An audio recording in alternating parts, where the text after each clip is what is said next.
อ้าวสบายดีพี่น้องทุกคนเนาะสบายดีFCทุกท่านเนาะผู้ที่กำลังติดตามและรับชมเนาะทุกคนมื้อนี้ก็บ่ได้เข้าป่าคือเก่ามื้อนี้ก็อ่าออกนาเนาะทุกคนกำลังเลาะเบิ่งเข้าในนาเนาะมื้อนี้ก็พบกันในช่วงค่ำๆตะเวนก็ใกล้จะตกแล้วเนาะทุกคนเอ้ยก็บ่ได้เข้าป่าเนาะทุกคนช่วงนี้ก็มีเวียกแน่แล้วก็ภรรยาเพิ่นก็บ่ค่อยสบายแต่ว่ามื้อนี้เพิ่นก็ออกเบิ่งเขาคือกันนี่แต่ว่าบ่อยากให้ไปแต่เพิ่นก็จะไปอยากเห็นเขาเนาะทุกคนก็เลยเอาพาไปซะเนาะมื้อนี้ก็ตอนนี้ก็ยังอยู่ที่นาของเขาเจ้าเนาะทุกคนยังบ่ทันฮอด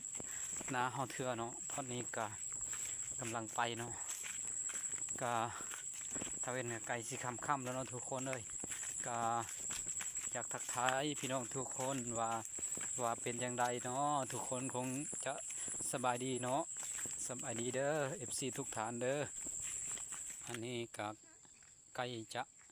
มาฮอดหนาวแล้วเนาะทุกคนก็กำลังจะฮอดแล้วยังบ่ได้ไกลปานใดเนาะอันนี้คนเดียวกับสีพาเบิ่งเนาะทุกคนเนาะว่าข้าวเฮางามซำใดเนาะทุกคนเลยไปเบิ่งน้ำกันนี่น้องทุกคนนี่ก็เป็นเขาที่ฮาวาว่าสูงน้องทุกคนเนาะตัวนี้มันก็บ่มันแลบน้องทุกคนเพราะว่าน่าจะเมนว่า น่าจะเมนช่วงที่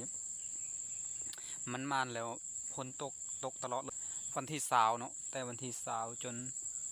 ฮอดวันที่30เนาะทุกคนฝนตกเนาะแล้วก็เริ่มก่อนวันที่20กับฝนตกแต่ว่าตกก็ตกธรรมดาเนาะทุกคนแต่ว่าข่าววันที่20มาวันที่30ฝนก็ตกตลอดเลยเนาะทุกคนเห็นเนาะ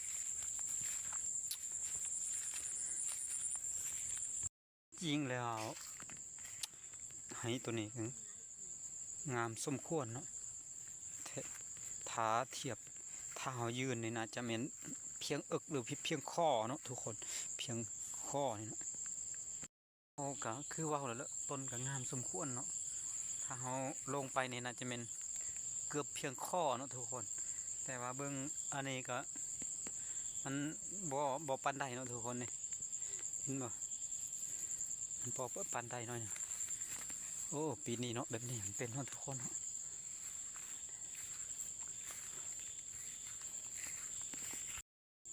อันนี้ก็เป็นข้าวก้างเนาะทุกคนอันนี้ก็ยังบ่ทันออกเถื่อน่าจะแม่นตัวนี้จะได้เนาะทุกคนเลยนี่เพราะว่าช่วงนี้มันยังบ่ทันออกเถื่อก็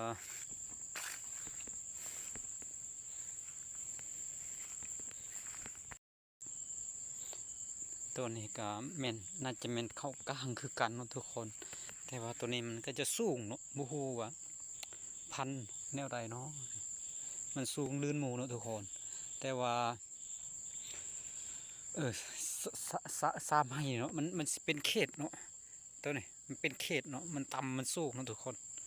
เขาก็บ่ฮู้ว่าเขาปลูกมันแต่ว่าตัวนี้ก็งามสมควรเนาะเบิ่งแล้วก็งามสมควรอยู่เนาะทุกคนเลยนี่ก็แต่ว่าตัวนี้มันก็สิสูงเนาะบ่ฮู้ว่าเขาอีหยังเนาะนี่มันจะไม่ลืมเขาปลูกแล้วเนาะทุกคนเลยเบิ่งนี่แต่ว่ามันก็น่าจะออกรุ่นเดียวกันเนาะแต่ว่าบางทีมันอาจจะออกก่อนก็เป็นไดเนาะถ้าเบิ่งตัวนี้แหละโอ้แนวนี้ก็เป็นถ้าเบิ่งตัวนี้แหละตัวนี้ออกแล้วเนาะทุกคนแต่ว่าตัวนี้ยังเถื่อเนาะตัวนี้ยังบ่ทันออกเถื่อคือซีเมนต์มันเป็น2สั้นเนาะทุกคนเลยนี่โอ้มันเกี่ยวเนาะคือสียากหน่อยนึงเนาะทุกคนแต่ว่าส่วนให้ใหญ่2ให้นี่เนาะมันก็โอเคอยู่เนาะทุกคนโอ้